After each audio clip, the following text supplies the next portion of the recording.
I'm Priscilla Barrera with the Investing News Network, and here with me today is Chris Berry, founder of House Mountain Partners. Thank you so much for joining us today. Thank you for having me.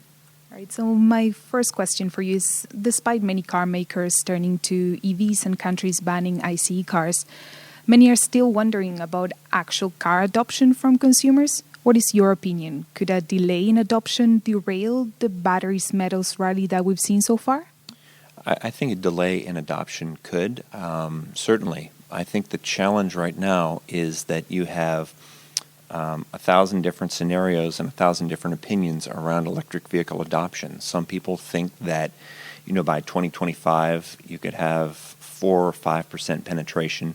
I've seen some banking analysts that think it could be 15 to 20%, and that's obviously a huge disparity in terms of the number of automobiles and, by extension, the potential impacts on demand for the raw materials. So, a lack of cobalt or a lack of lithium could certainly, harm any percentage penetration, but it's really difficult at this point to know for sure what it's going to be. Right. And car makers such as VW are now looking to secure supply of raw materials directly from upstream companies. Do you expect other car makers to follow its example?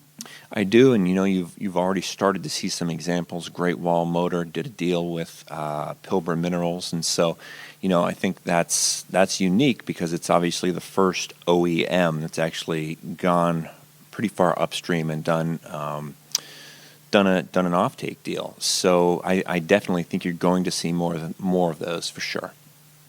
And speaking specifically about the lithium market, many analysts continue to point at the lack of investments to ensure enough supply for the increasing EV demand. What is your opinion?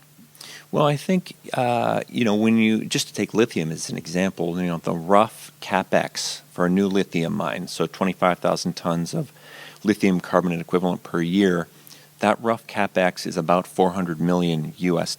So in order to bring one new lithium mine on stream every year, which is roughly the demand trend, you need $400 million to come into the space. And by the numbers that I've been tracking, we're actually well ahead of that right now. We're at about 1.2 to 1.3 billion, which is great news. But, just for the sake of comparison, in 2016, only about 400 million was raised. So you need to see a steady, flow of money come into not just lithium, but some of these other battery metals as well. And that's another thing that could potentially derail overall EV adoption. It's just a lack of investment.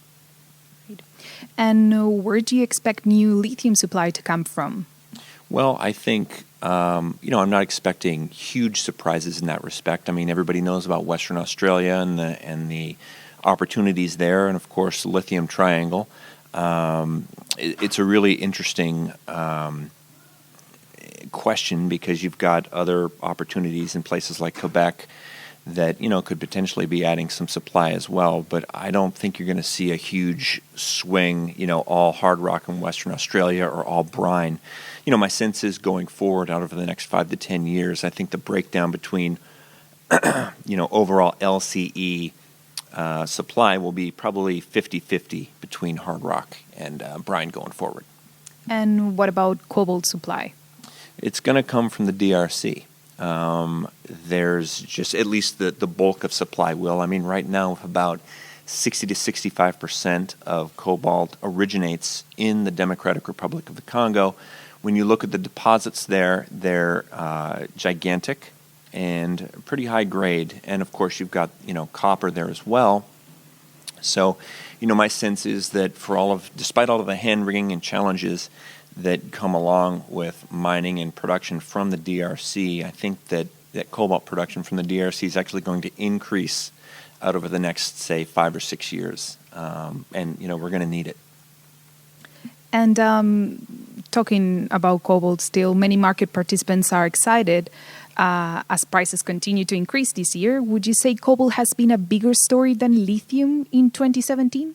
I think so. I mean, it's certainly, lithium was, I think, really got caught on fire. Maybe that's the wrong thing to say, but it really became, interesting in late 2015 and, of course, 2016 when you started to see the price just take off. And, of course, everyone said, well, geez, what's next? And of course, Cobalt came to mind, and you've seen the price on the LME contract price go up like 144% in the last 12 to 18 months. And so, yeah, I think it's a bigger story in 2017 because of, a lot of the challenges that we heard at the conference. It's predominantly a byproduct, comes from the DRC, and there are all sorts of questions around battery chemistry and what that's going to look like in the future. Will we be using less cobalt per battery, but more cobalt overall? That's a real challenge. And is nickel's time to shine yet to come? Will investors see something similar to what's been happening in the other battery metals markets? I certainly, just based on conversations that I've had, it seems like nickel and nickel sulfate in particular is what everyone's interested in, or starting to get interested in. And so, we heard a lot about that at the conference over the last couple of days. And so, yeah, I think that nickel will be the next battery metal of interest. And my last question for you today, what about graphite? Is there a particular reason it has been getting so little attention? Well, I think it's, like most of I guess one of the misunderstandings around battery metals is that they're rare.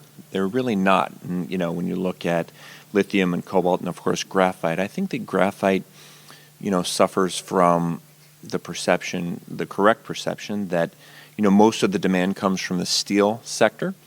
And you're also dealing with a prevalence, if you will, of synthetic graphite that's used in the battery business. And so it just hasn't, I think, excited investors to the same degree because of those two issues. Thank you so much for joining us today. Thank you.